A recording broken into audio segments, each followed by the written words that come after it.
ಮಾತಾಡ್ತಾ ಇರೋದು ಕೇಳ್ತಾ ಇಲ್ವಾ ರಮೇಶ್? ಇಲ್ಲ, ಕೇಳಿಸ್ತಾ ಇದೆ ಸರ್, ಕೇಳಿಸ್ತಾ ಇದೆ.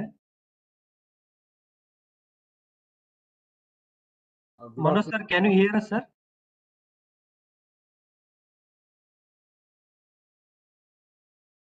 Good afternoon, all attendees of this series. Today we have with us eminent scientist. Yes. Hello. Yes, sir. Now we can hear you, sir. Okay. We can't see you, but you can start your video, sir. Camera. Dr. Manoj sir, good afternoon.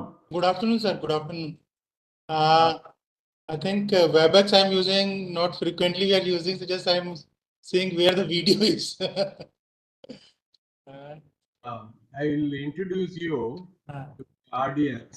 In the meantime, we can try and open up the camera. Okay, just 1 minute. Good afternoon, everybody. Yesterday we listened to Dr. Geetanjali Narayanan Madam. She spoke on addictive disorders. Today, one more addiction that most of us have been, that is technology addiction. We have with us Dr. Manoj K. Sharma, Professor of Clinical Psychology and eminent scientist of NIMHANS. Dr. Manoj Sharma is a professor of clinical psychology.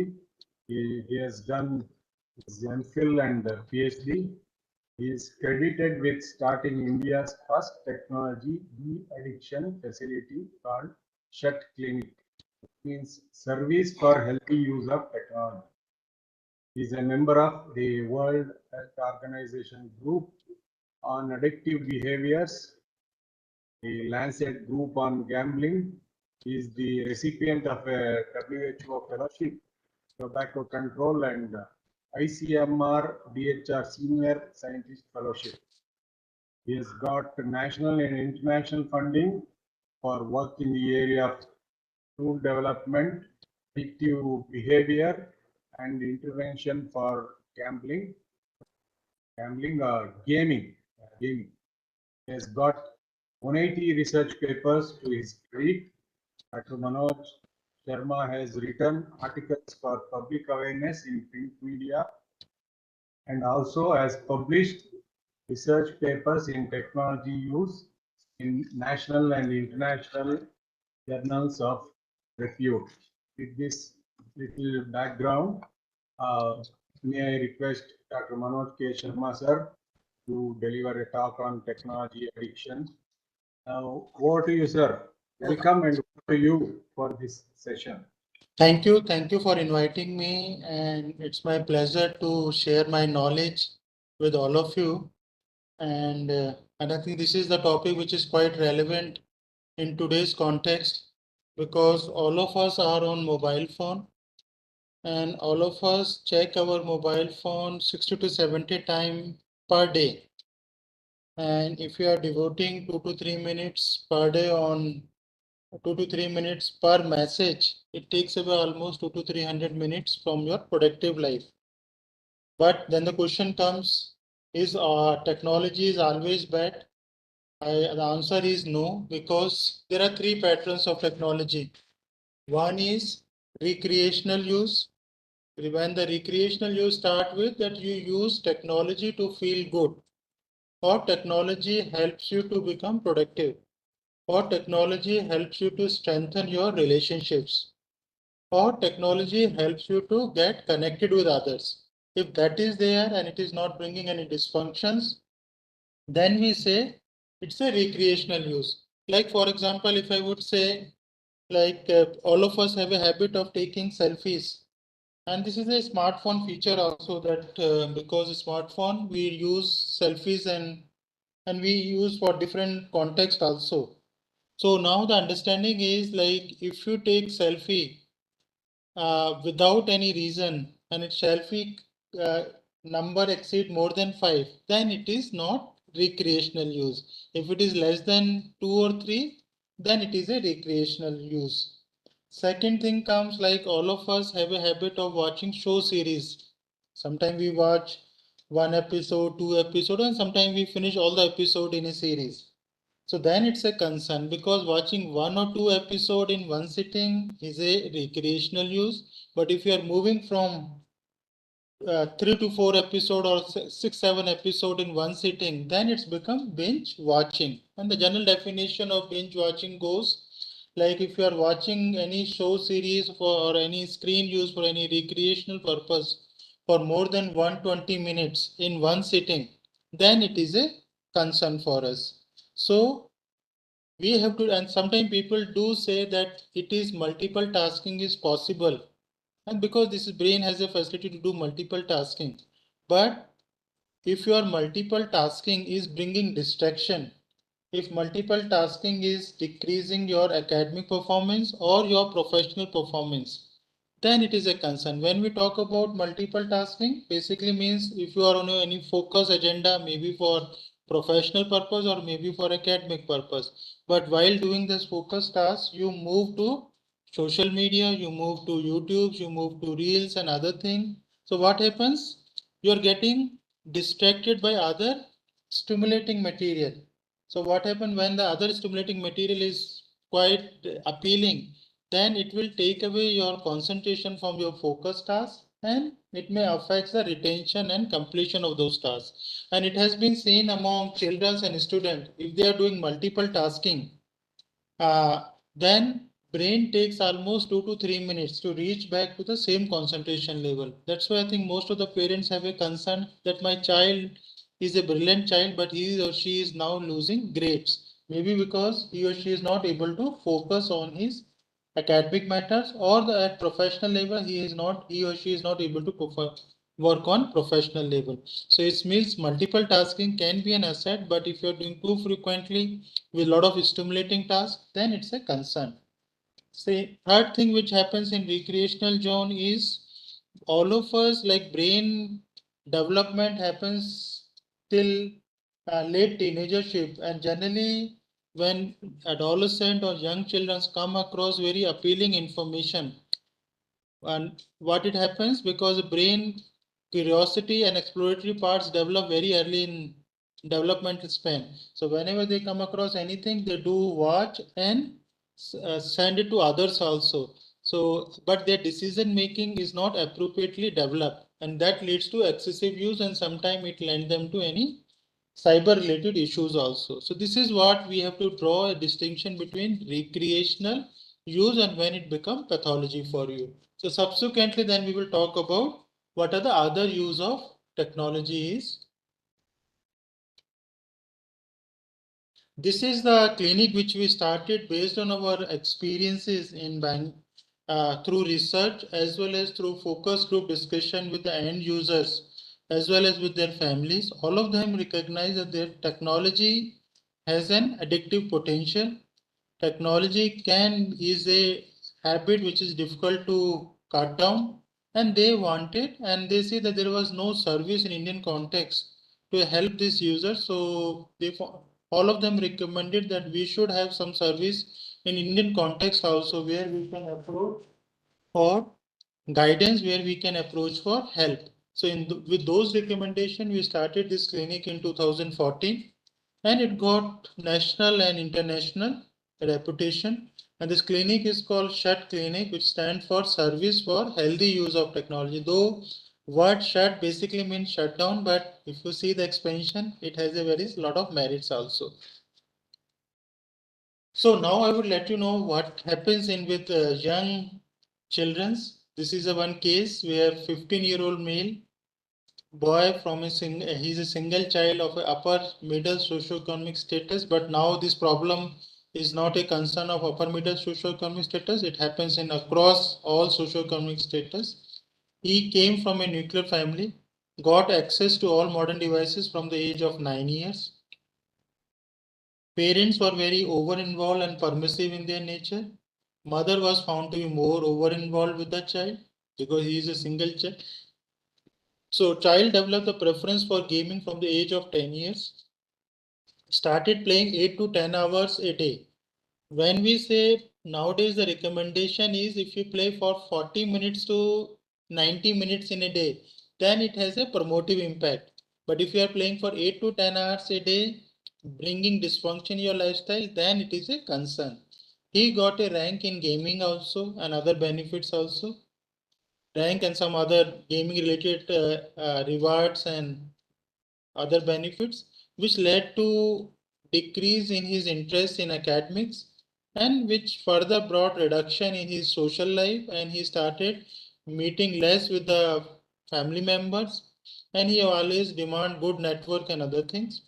He also has developed the problem of anger expression, which was not his behavior, expression of suicidal ideation whenever he was stopped for playing game or slow internet speed. Slow internet speed is a sometime may happen due to some network connectivities and all, but children who have a habit of playing for long hours, in case if they come across slow internet speed, they feel it's done by parents who don't want them to play, who want them to quit their gaming habits, and that perception bring anger in them, and they start expressing anger toward parents, or sometimes they indulge in suicidal ideation also. This child also has psychiatric issues also in the forms of what we call attention deficit hyperactivity disorder and conduct issues. But this is the problem because technology is easily accessible, and it's not like any other substance where we can admit the child and he will quit the habit.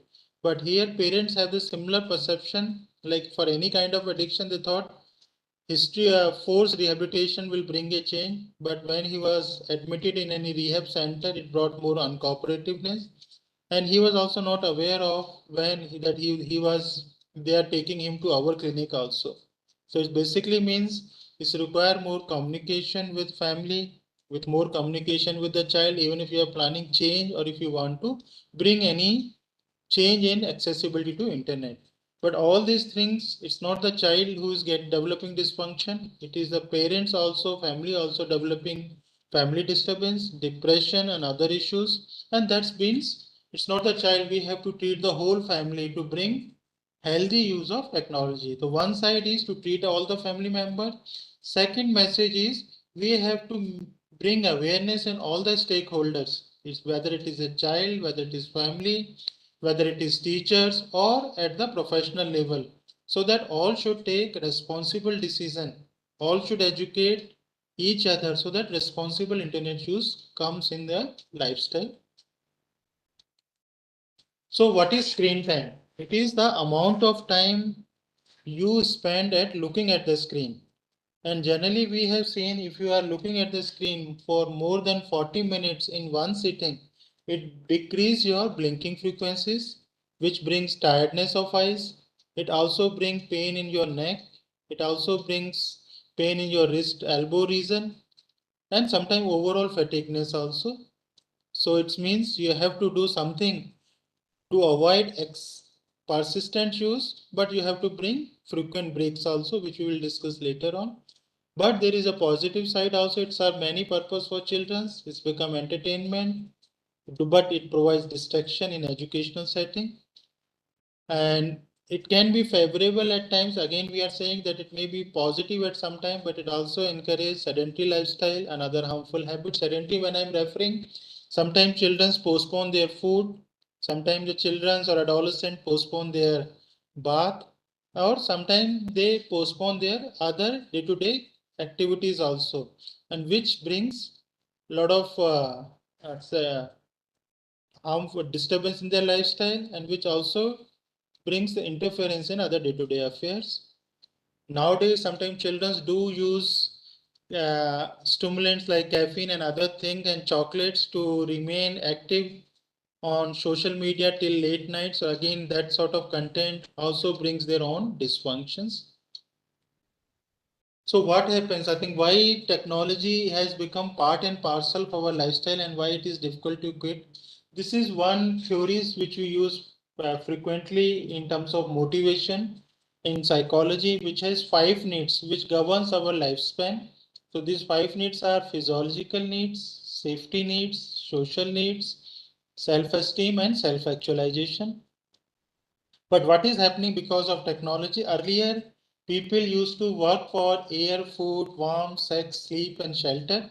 But now people have a preference that they should have gadgets, internet, Wi-Fi, YouTube, social media, gaming, or high-speed network, or gaming PCs and all. So in case if all these things are available, they say that they can avoid food, they can live without food. Sometimes their drinking frequencies also comes down for water, or in case if they're adults, their need for sex and other things also comes down because of their preoccupation with technology. So it's mean physiological needs are no longer a priority. It's more priorities are more internet related needs. Second thing, earlier the expression of safety was in terms of law, in terms of resources, health and property. But nowadays people also start getting safety from type of network they have, if they have good mobile recharge, if they are also concerned about battery recharge, feeling anxious if device is not available, and they are conscious about gadget damage and safety. So these also become the expression of safety now. Third is social needs. Earlier, people used to sit together, talk to each other, and they used to enjoy those in-person interaction. But after COVID, the people preference has become more for online contact. They say if things can be done in through online videos and all, why there is a need to visit or to talk in person. Developing, and they say online platform, social media also allows them to develop friendship in case if they don't have in real life, because sometimes children's or people who are anxious in social life, they find social media very useful because there they don't have to face anybody, they don't have to face rejection, and they enjoy those relationships. So that's why social media and online platforms also fulfilling the deficits in the social needs. It also allows group activities, texting, chatting, and other things. So that way, if you see the social need, which earlier used to come through social environment, now it is coming through online environment. So it means again, you don't need many in-person contacts. Self-esteem is now, earlier it used to come through achievement, your work, respect, and recognition. But nowadays it comes through how many likes you have, how many followers you have, and how many appreciation you got for video making, posting pictures, selfies on social media. So here if you see, sometimes we give a lot of selfie and we take selfie in very high risk places because we want to attract the attention of our contacts so that they will see and put their comments. And sometimes selfie or your status picture also represents your mood state. So it is also means sometimes you are attracting attention, sometimes it is a expression of your psychological needs also. Again, when we checked that whether all contacts of any social media user, whether they can become a support system for him or her, on analysis we found only first 50 contacts which are there in your social media, they will be concerned about you if you are not active on social media platform. But beyond 750, most of your contact will not be bothered if you are not available, because for them it doesn't matter. And these first 50 contact which who are concerned about you, they will be, majority of them will be your offline contacts also. So again it means all these contacts, all these likes will not become a support also for you, but still people prefer to have online likes, online approval also, and that way it is fulfilling their need for self-esteem. And the last is come self-actualization, where people earlier used to boast of what they have done in their life, but now they are more concerned about how many, whether they have become very good in handling the cyberspace. So this is the basic influence of technology on your expression of needs. That's why it is becoming part and parcel, and that's why a lot of resistance we are facing, because children don't want to change their internet or change their technology. But if this is not kept in check, then it will develop addiction, which means lack of involvement in physiological needs, more involvement in online platforms, feel more safe and secure due to availability of online gadgets, devices, feel affiliated due to online activities. And it is also you bank on online platforms to get recognition, to get approval that improve your self-esteem and perceive self-actualization in virtual world. And that's why I think somewhere it also mediate if young children are involving themselves in cyber crimes and cyber related issues also, because somewhere they feel it also gives them that sense of that they can handle the cyber world also.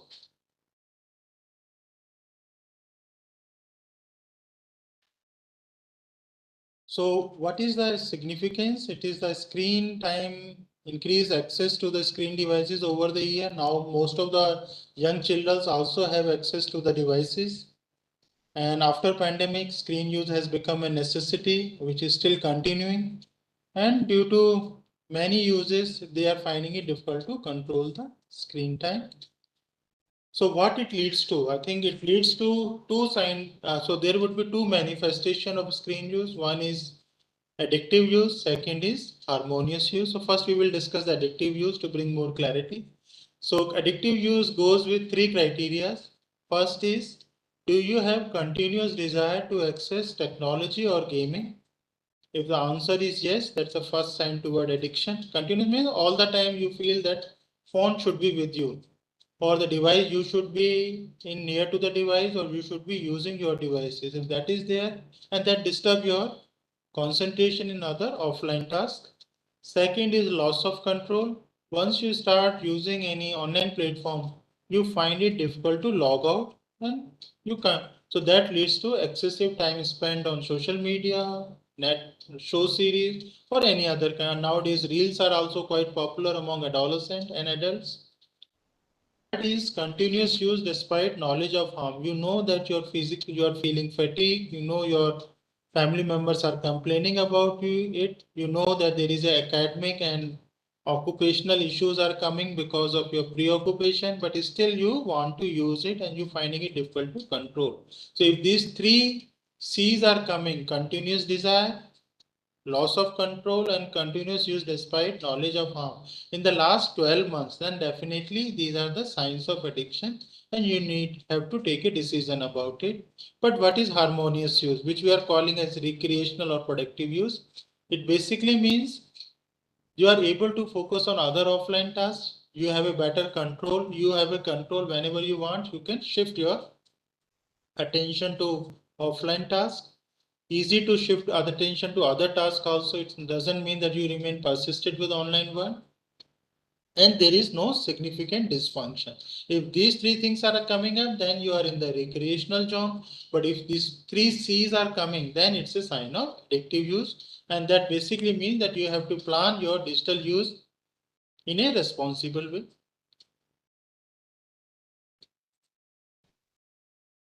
So now what are the reasons for excessive use? The first reason is accessibility, because anything which is accessible will be used more because it's always remain available. So that's why people are using more, and sometimes when you are free and mobile is there, people start using mobile phone. If you are waiting for a bus, if there is a delay in getting the bus, again people start using mobile phone. Or if you are in a bus, if you are traveling, if you are waiting for somebody, again, because it is accessible, you start using it. Acknowledgement, because whatever you post on social online platforms, you get immediate acknowledgement. And that's basically somewhere create what we call happy hormones, because immediate acknowledgement gives you feeling of pleasure and that maintain the excessive use. And the last is affiliation. It also fulfills your desire to build a friendship. So again, these three A are the main reasons for maintaining excessive use. Second is digital leisure activities.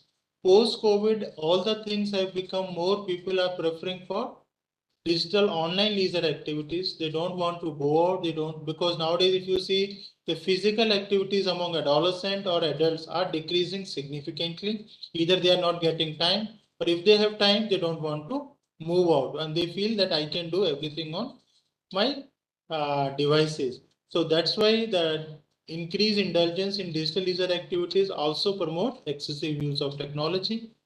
Third is again 3E approach.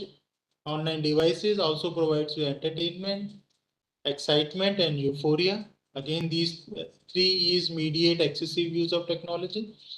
Fourth is coping.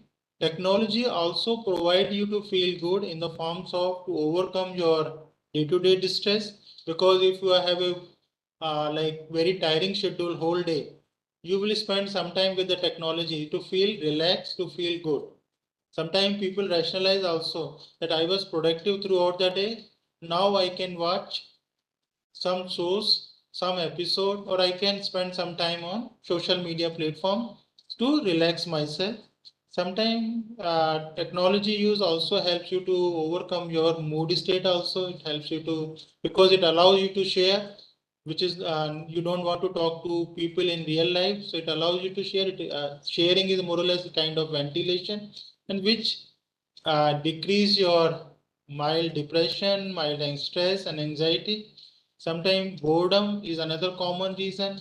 Nowadays, boredom has even children as young as 7, 8 years also experience boredom because they feel there's nothing to do, there is no pleasurable thing, and we can spend time with the technology. And the last is loneliness. All of us, I think, this century, because of a lot of digital use, we have become lonely in our own space, and we fulfill this loneliness by use of devices. Social brain hypothesis, I have already discussed that all your social online contacts will not become your support system. So you have to focus on building up your offline contacts and support system so that they can be there whenever you need in crisis. So, but these are some how's your thinking encourage the excessive use of technology? Sometimes one is your negative view of self and world contributes to internet use. Some thoughts which generally most of the excessive users share, that I am worthless offline but very important online. When I'm saying worthless offline means they say that I am not achieving good grades, I'm not a good son, I'm not a good daughter, my family doesn't appreciate me.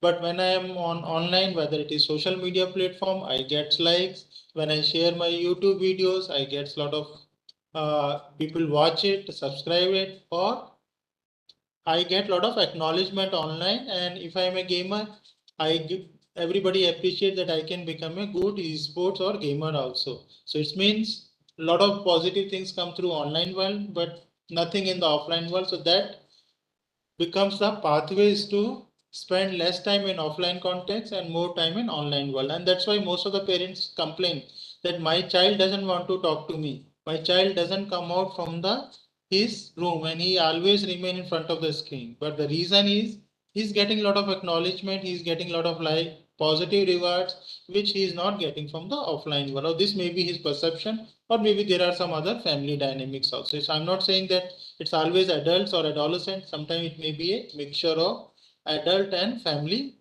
interactions. Sometimes child also or the user also feel that I'm a failure in real world, but online world provides me a lot of success. Same, sometimes cognition can be like world doesn't care so much, I might myself immerse in online world. So this is another way to move out from the offline context and remain in the virtual world. And this cognition can happen in adolescent, it can happen in young adults, or even in geriatric population also. Because in geriatric population, old age group also, they see that my children have gone out, moved out, nobody cares, nobody bothers. We are all alone in a big house. So what to do? It's an online world which help us out. So it means it's not the problem of young children, adolescent, adults. It may be a problem with older age group also. And we have to provide, so it means again the responsibility come in all the stakeholders to work for each other so that we can have responsible use of technology in our community. Second is this is another cognition which sometimes all of us use to rationalize our internet.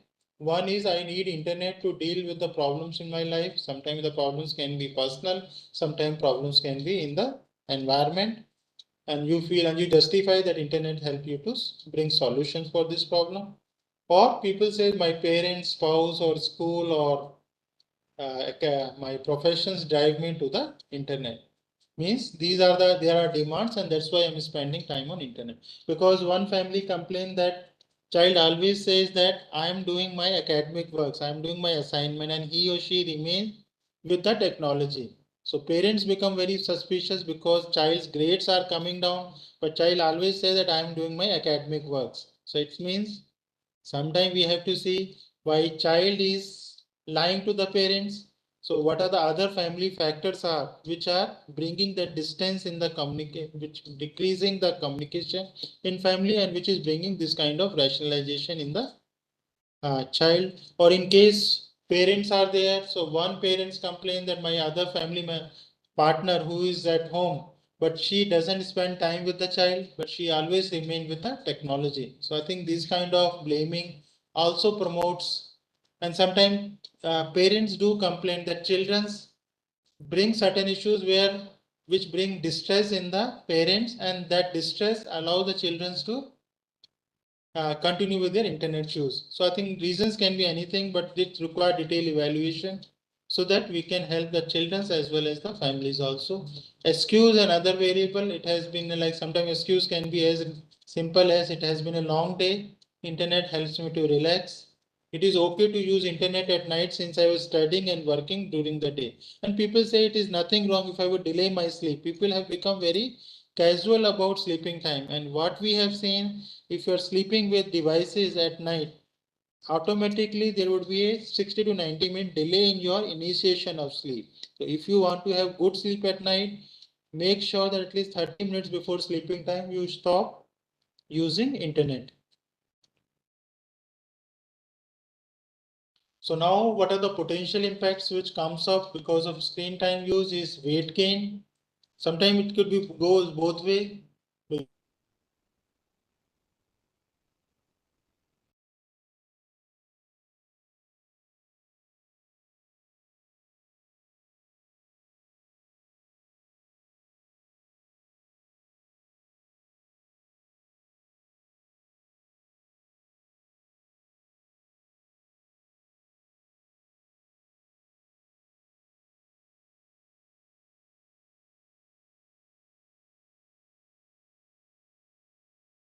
Yes, sir. Hello, sir. Hello, sir. Can you hear us, sir?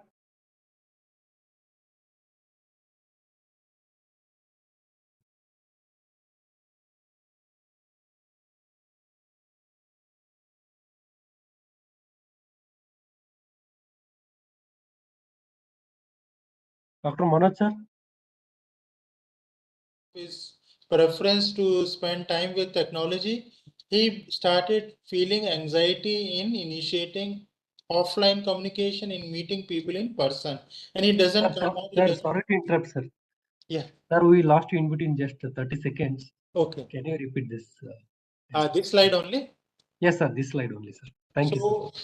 there are, I think, potential effects of increased use are, one is weight gain or weight loss. It depends upon how your style is changing, because sometimes adolescents and adults, they start taking a lot of junk foods and all without any physical movements or physical activities. This kind of people will develop weight gain. But there is another group of users who started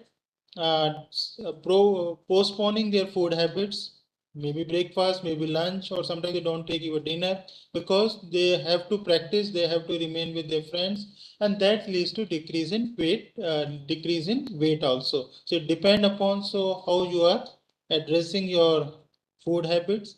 Second is disturbed sleep. As we have seen, people who sleep with the devices, automatically it takes away, there would be a delay of 60 to 90 minutes in initiation of sleep. One adolescent who consulted us, he said that whenever I wake up in the night, if I'm not getting sleep, I start browsing internet. And there is another syndrome which all of us, you should remember, what we call scrolling syndrome. We keep scrolling our mobile phone to find something interesting. And this child, whenever he gets up in the night, he starts scrolling his mobile phone to find some contact, to chat somebody, or to find some videos to watch till he gets asleep. But since all devices related activities are very stimulating, it automatically delays your sleep, and they will develop heaviness, or they will miss their school, college, or workplace because of not getting adequate sleep. Third thing is inadequate communication and social skills, because being remain in virtual world, it definitely affects your confidence. It definitely affects your skills to initiate communication or social interaction in offline world or in real world. Some of the families complained to us like child was very extrovert, but now because of technology use, he start experiencing anxiety in initiating conversation or in greeting other people.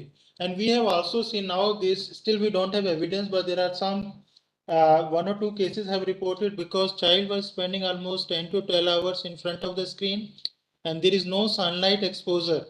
So I think on physical evaluation, it was found the child also do have vitamin D deficiency, but there would be other reasons for vitamin D deficiency. But one of the reason was also that there's no physical activity, no sunlight, because all the time he used to spend in front of the screen. So it means all these things also are, people are developing evidence and are focusing on more physical activities, more sun exposure, so that some of the things which we get from the environment, we should get naturally rather than through medications.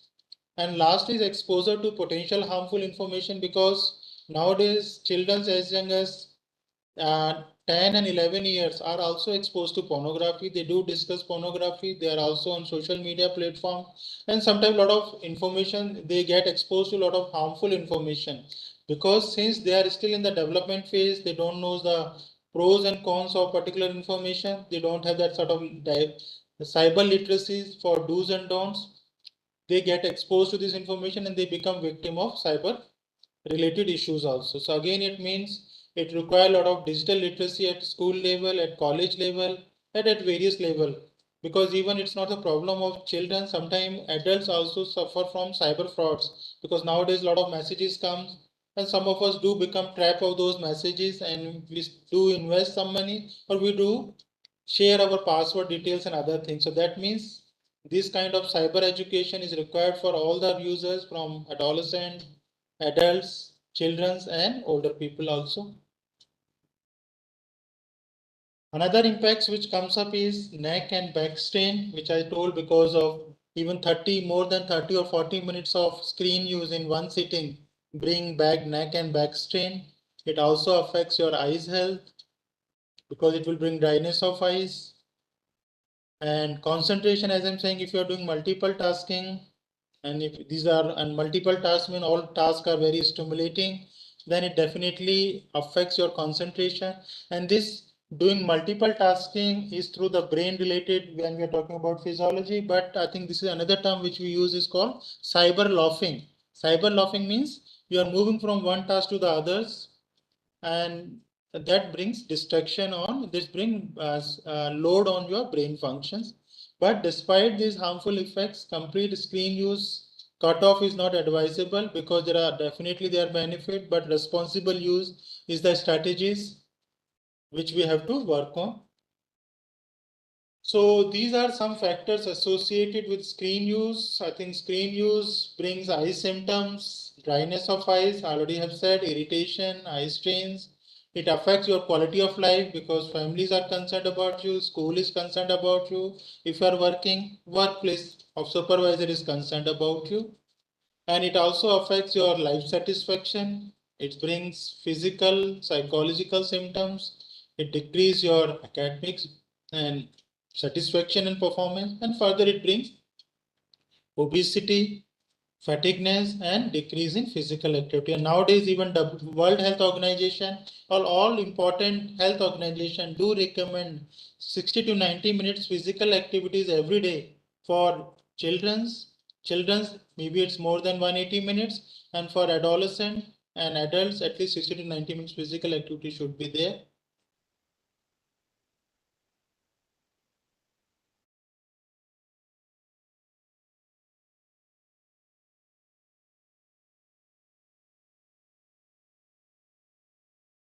Are we connected, sir?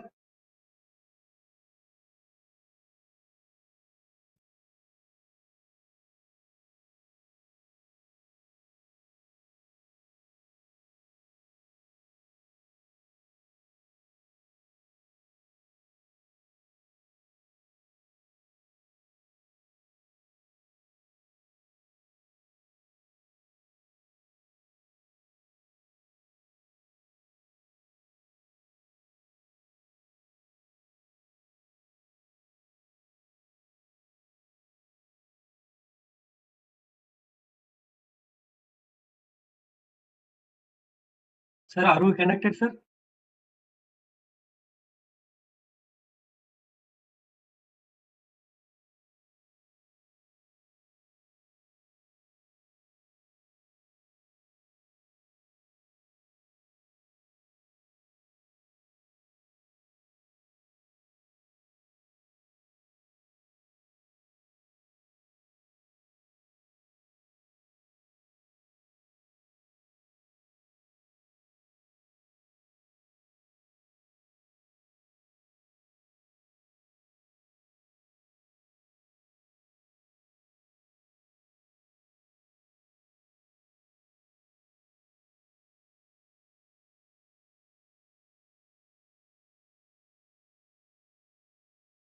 Internet ಇದೆಯಪ್ಪ?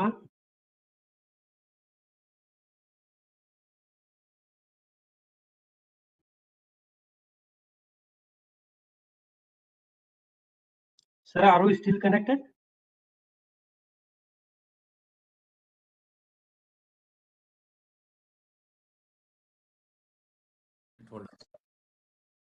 Sir, I am on mobile with Dr. Manoj Sharma. Yes, sir. Yes, sir. Yes, sir. Sorry. Now we are connected, sir. Now we are connected. Connected now? Yes, sir. Connected, sir. Thank you, sir. These factors associated with screen usage, for that slide we lost, sir. Again, I don't know the issue from which end there is a connectivity issue. You can go ahead, sir, now. Sir, unmute and you can speak, sir. Okay. Dr. Manoj, Now it's sir. okay. Yes. So now Yes, there sir. are No. various manifestation of excessive use. One is called nomophobia. Nomophobia is no mobile fear. How do you feel when you are not carrying your mobile phone? If you feel very anxious, if you feel I can't live without mobile phone, then definitely it's a sign of excessive use of technology. And so, and I think you can just see yourself also. How do you feel if the anxiety is significant? And if you can't be without mobile phone for a longer duration, then definitely it's a concern. Second is what we call phantom vibration syndrome. Phantom vibration is what we understand is pseudo vibration of mobile phone. Have you experienced the pseudo vibration? You feel, you check your mobile phone with the feeling that some notification has come, some message has come. But when you check your mobile phone, there is no message, there is no notification. But still you keep feeling that phone is vibrating. If this kind of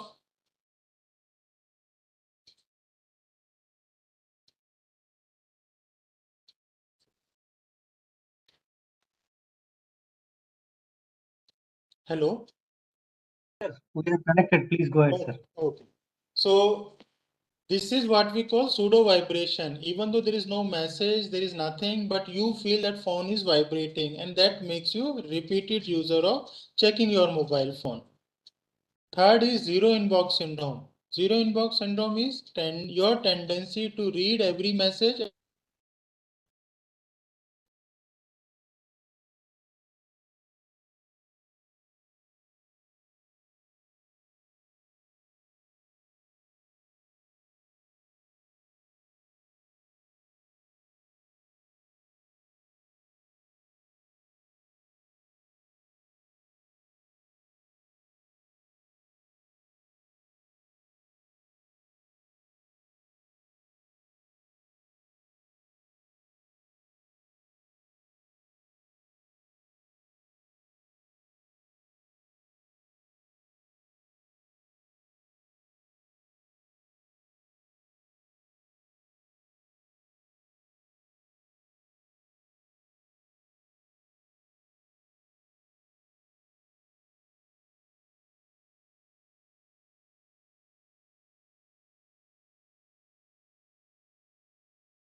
Manoj sir.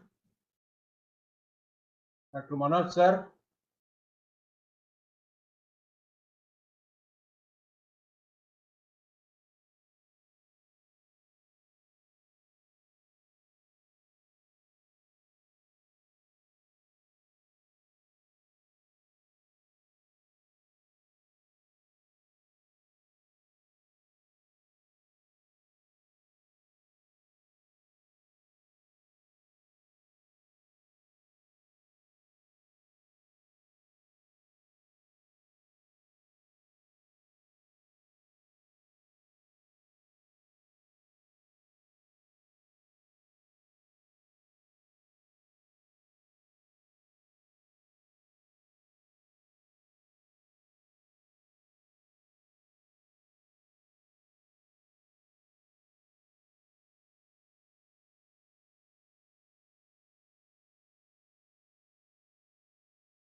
Sorry for the network issues.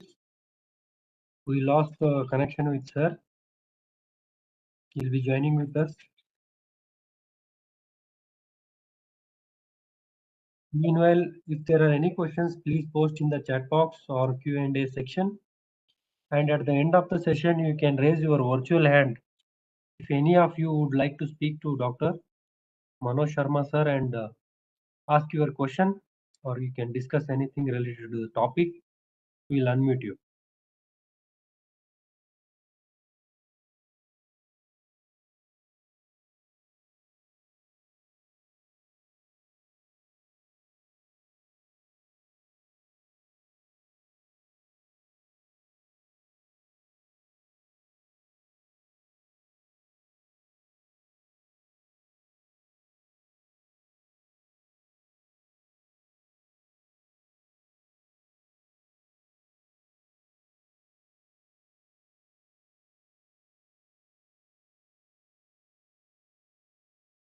Not yet, we lost connection. Sir is connecting. Sir is trying to join. Once they join, another 15 minutes, there will be a session.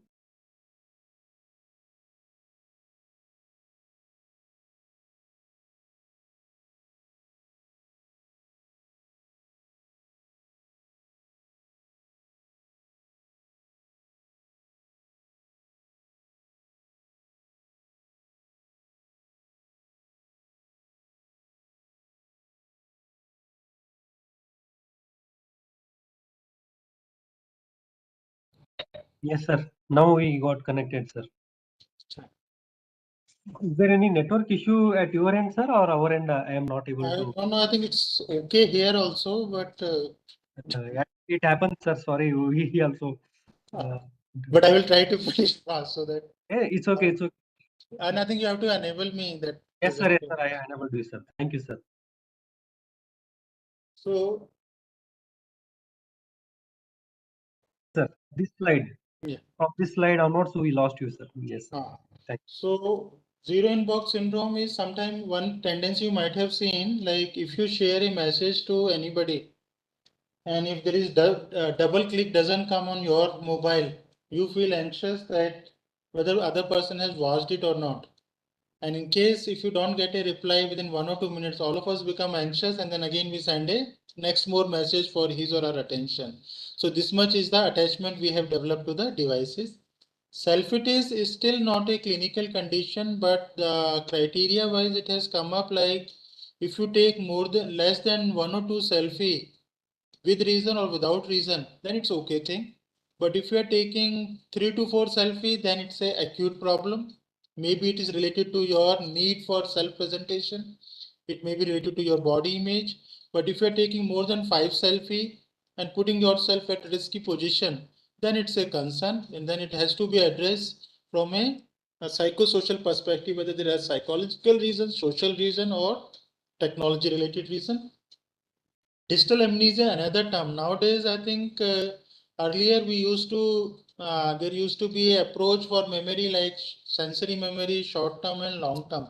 Sensory refers to whatever you come across in your consciousness, and wherever, whichever information you give attention, it will become part of your short term memory, and whichever information from short term memory you rehearse, it will become your long term memory. But what happens once the devices has come nowadays, anything which comes to your consciousness, you feed in your mobile phone.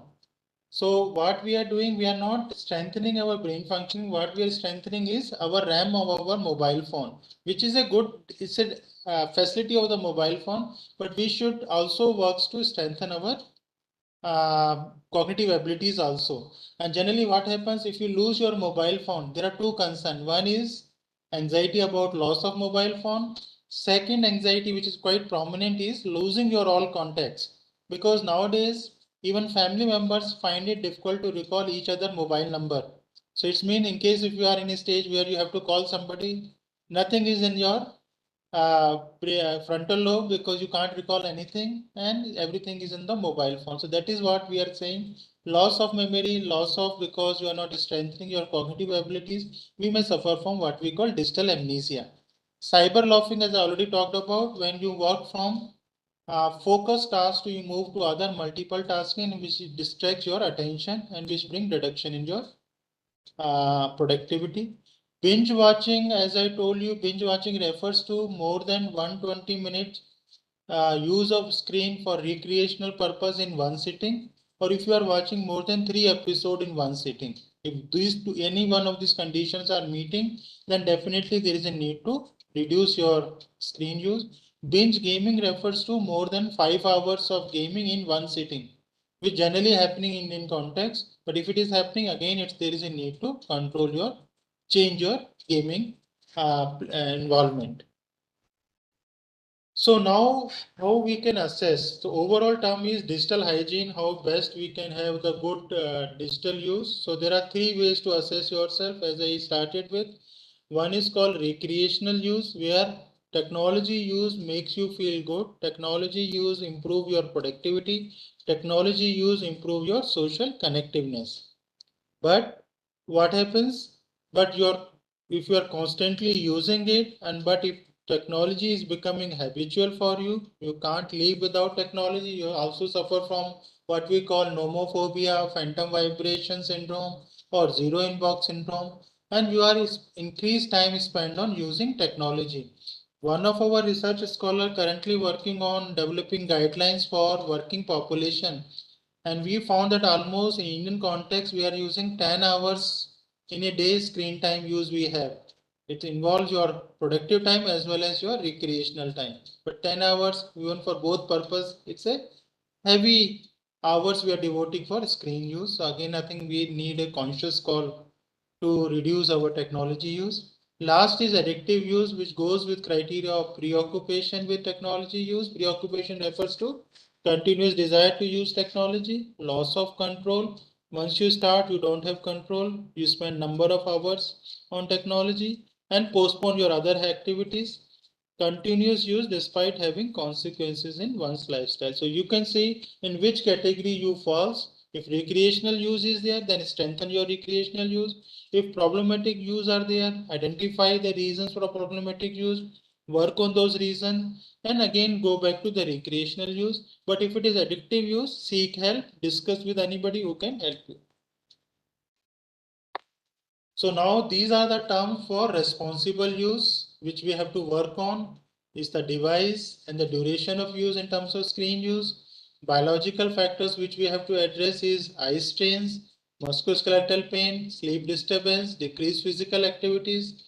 What we have to work to improve your digital use is improve your relationship, decrease your procrastination, increase your productivities, and as well as help you to manage your moods, decrease your cognitive deficits, and improve your quality of life. So these some domains remain when we are working on technology use. Now next slide we will discuss how to work on it. So these are called simple assessment which you can do at your level also. This is called 5C approach. Answer will be in yes and no. The first C is craving. Do you feel continuous desire to use technology? Second C is control. Do you lose your control once you initiate your technology use? If that is there, that's a second yes toward addiction. Third is coping. Are you using technology to feel relaxed? Fourth is compulsions. It's become a habitual pattern to use technology because it is accessible. And the last is consequences. You are using despite you are having health consequences in forms of eye strain, sleep disturbance, academic related issues. But in case of children, it is a consequence of screen, which is matter a lot. But sometimes people who are working in ITs and workplace, they feel whether we are also addict. But there they may not be addict, but they suffer from what we call digital burnout. Digital burnout means excessive use of screen for professional purpose also bring tiredness, bring exhaustiveness, and it decrease your initiative to do excel in your work. So it definitely implies that you should need frequent breaks even if you are using for professional purpose. During COVID time, you might have heard the terms like webinar fatigue, Zoom fatigue. That is also a reason. Like if you are, as I'm saying, if more than 120 minutes binge watching is a concern, again long hours of binge Zoom webinars and all also brings fatigueness because that takes your physical resources, that takes your cognitive resources. So this is a screening. Now, what simple things you can do?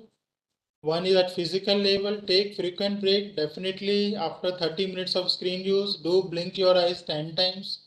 Move your head forward, backward 5 times each. Move your wrist clockwise and anti-clockwise 5 times each. This simple 4-step exercise, which may not take more than 3 to 4 minutes, but the benefits are immense. It will decrease your fatigueness. It will decrease the risk for developing digital burnout. Second is 60 minutes of physical activity is recommended for age group from 6 to 17, and below 6 it should be around 180 minutes and more.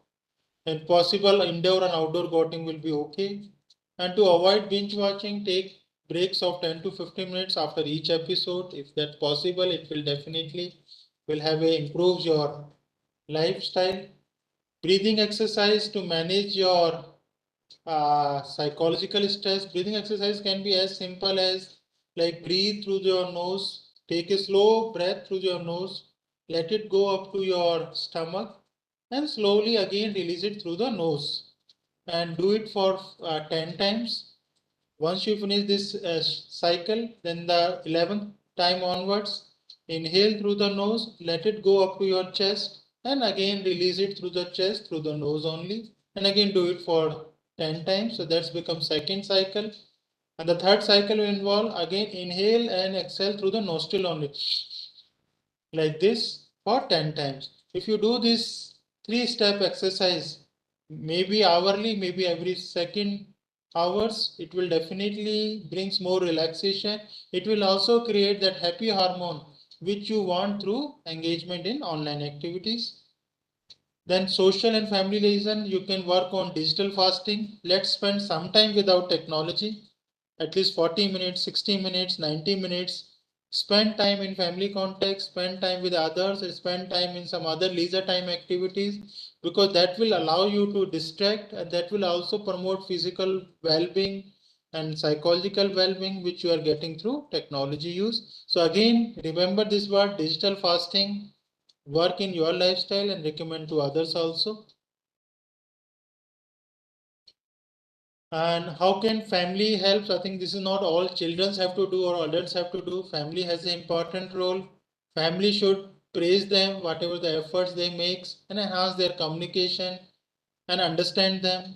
Because what we have seen, wherever family shows non-judgmental communication, wherever family communicate more with the others, the excessive use will not be there. They will remain in control use, but wherever family communication are not happening, excessive use will be there.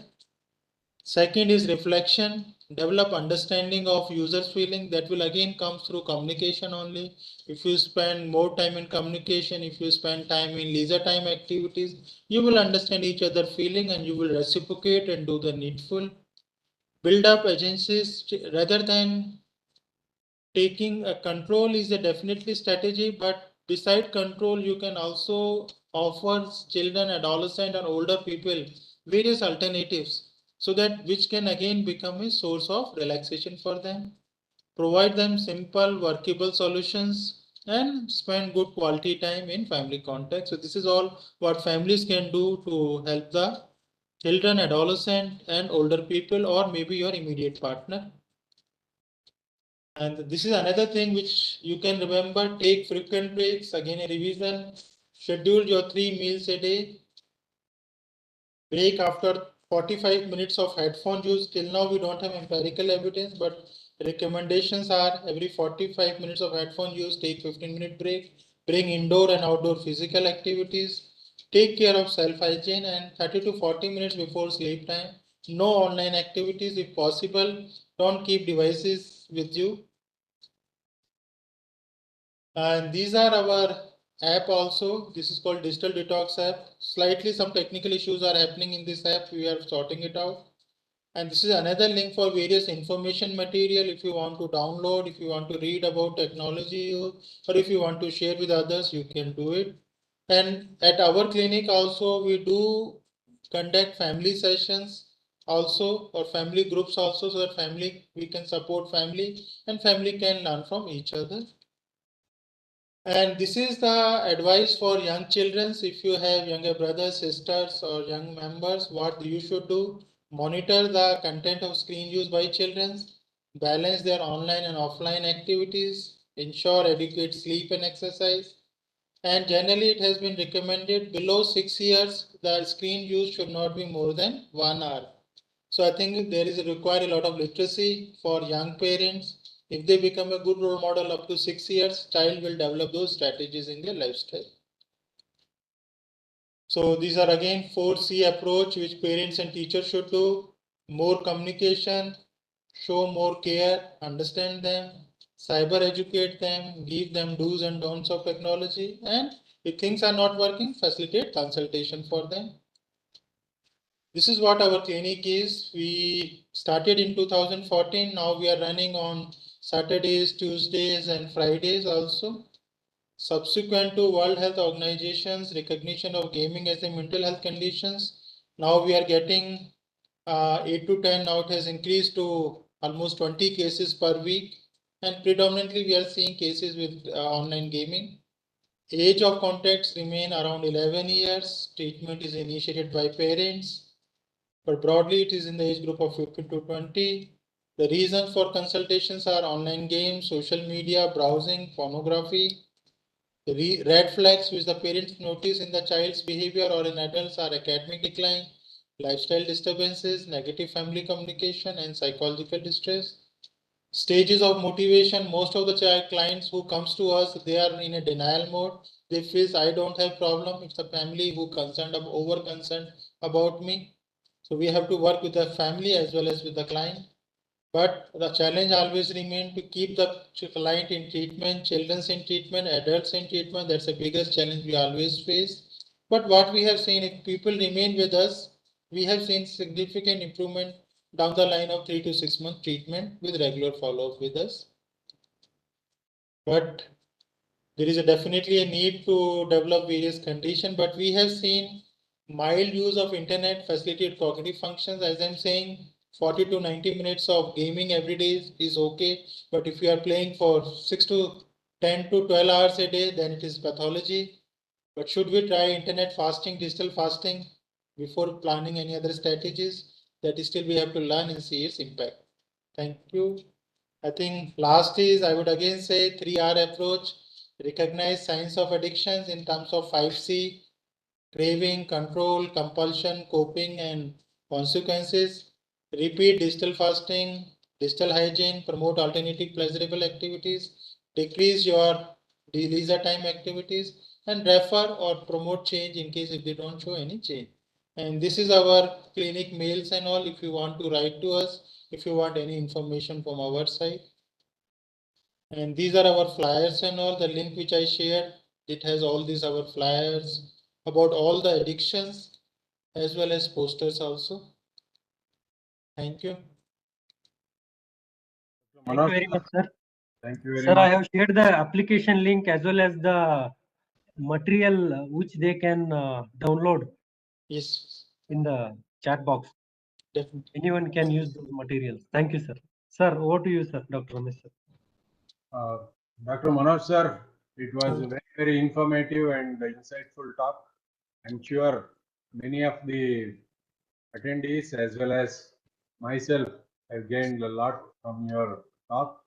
Certainly, digital hygiene is the necessity of today. I'm sure most of the attendees who have attended your talk will certainly ensure that they and their families will ensure digital hygiene in the coming days. Yes, Sir, there is one question. What are the steps to take to help and reach out to the ones who are struggling with this addiction? Already we have explained most of the things. If yes. you can put a few words about that, it will be useful. I think because technology is an addiction and overuse is an iceberg. Because technology use comes in the background of lot of psychosocial factors, because they may be using technology to avoid criticism. Sometimes they may be using technology to avoid instructive parenting, because children say My parents are always instructive. They don't listen to me. They don't talk to me. And I don't like instructive parents. They are boring. So what happens if family become boring? Technology becomes a platform to feel good. Or they may be managing their academic distress, or they may be managing other, because in some of the cases we have found children do discuss pornography, but some of the children who are very introvert, anxious, they don't discuss. But what they do, they start browsing in pornography and adult content to know more about sex and other things. So there may be multiple reasons. So the milestone is communicate to them, understand them. If those things happen off, then you see whether they need further help or whether in the family context they can be helped in a better way. So that decision will vary from person to person. Thank you very much, sir.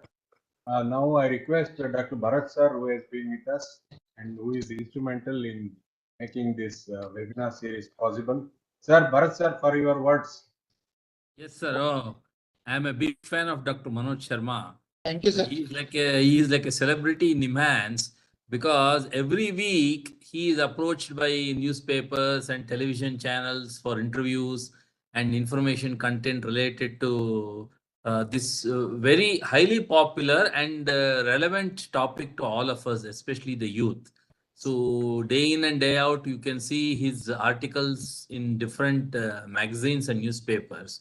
And what he presented today, I think, is very important, and the do's and don'ts related to technology addiction. I hope the audience will take cognizance of this and use the information. I think your staff has already posted the pamphlets and other information on this on your this one site, so that will be helpful, I guess. Thank you, Dr. Manoj Sharma, again. Thank you. And we will be willing to get associated with you in future also, because there is, I think, definitely we have to build up awareness among Correct. people. Yes. Yes. KSTA in that way has an excellent network because it connects several colleges and educational institutions. And so that will be the best platform to convey this particular information, sir, especially information related to addiction, technology addiction. Yep. Yes, sir. Sir, Thank you. we'll certainly organize an offline workshop. We'll Okay. invite some of the experts from Nimans, including you, to Yes. have give lectures on addictions. It will be very useful for youth. We have good facility in the KSTA. Having workshops in future. And I'm very thankful to Bharat sir for bringing a celebrity to our KSTA online talk. We are very grateful to you, sir. Manoj sir, for wonderful. Anytime, sir. Yes, sir. Yes. Thank you, sir. Thank you, sir. I also thank all the attendees who have attended this very informative talk. Tomorrow we'll be having one more very important talk by Dr. Manjula Madam on stress management. Most of us have stress, some stress or the other. I'm sure by attending tomorrow's webinar, we'll be able to overcome the stress. With this, I once again thank Dr. Manoj sir, Thank you, sir. Bharat sir, and also all the attendees for being with us, and also my colleague Mr. Umesh for making this webinar possible. Thank you very much. Thank you, sir. Thanks. Thank you everyone, sir. Thank you very much, sir. Thank you. Thank you.